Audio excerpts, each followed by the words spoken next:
Take your own mind, for instance.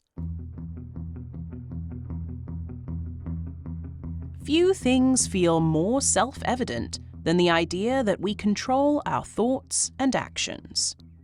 From childhood, we're taught that we make choices, deliberate over our actions, and bear responsibility for them.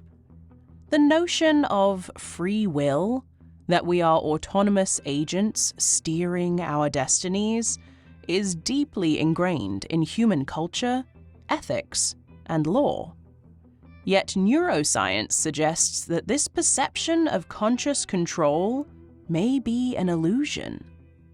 Studies using brain imaging technology, such as fMRI and EEG scans, have revealed that decisions are often made before we are consciously aware of them. In the 1980s, neuroscientist Benjamin Libet conducted a groundbreaking experiment in which participants were asked to move their fingers at a moment of their choosing while their brain activity was monitored. Libet found that the readiness potential, a pattern of neural activity linked to movement, appeared hundreds of milliseconds before participants reported making a conscious decision. More recent studies have extended this time gap to several seconds, suggesting that the unconscious brain initiates decisions long before we experience the sensation of making a choice. If the brain is making decisions before we are aware of them, what does this mean for free will? One possibility is that consciousness is not the initiator of decisions, but rather a narrator, creating a post hoc story to justify actions that have already been set into motion. This implies that what we experience as a conscious choice is, in fact, a retrospective illusion, making us passengers rather than pilots of our own minds.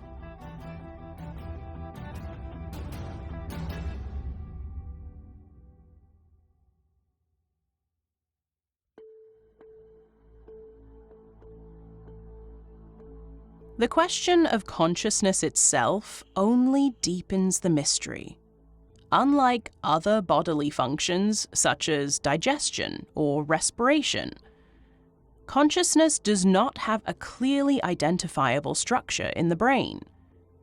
It is not located in a single region, but appears to be an emergent property of billions of neurons firing in concert across distributed networks.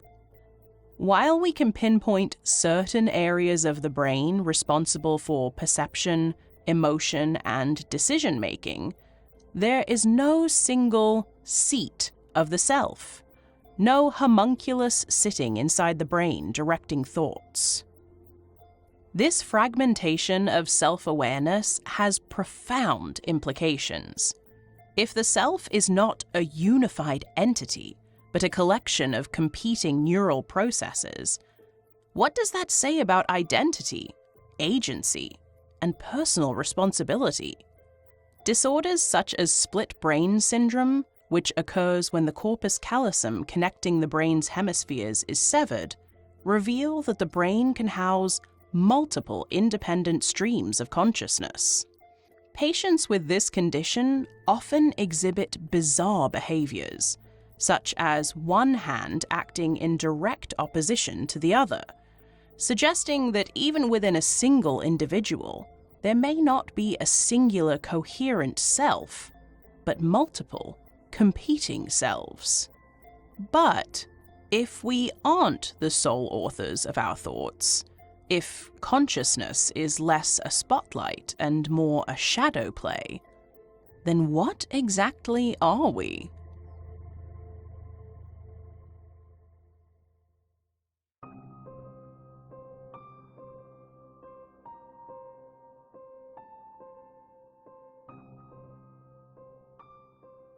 Where does something as rich and layered as human experience come from, if not from a central self pulling the levers? That question leads us to one of the most counterintuitive truths of all. Common sense tells us that complexity must stem from equally complex causes.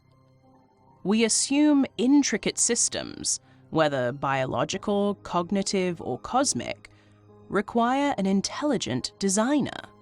Yet nature repeatedly demonstrates that complexity emerges from simple rules without foresight or intent.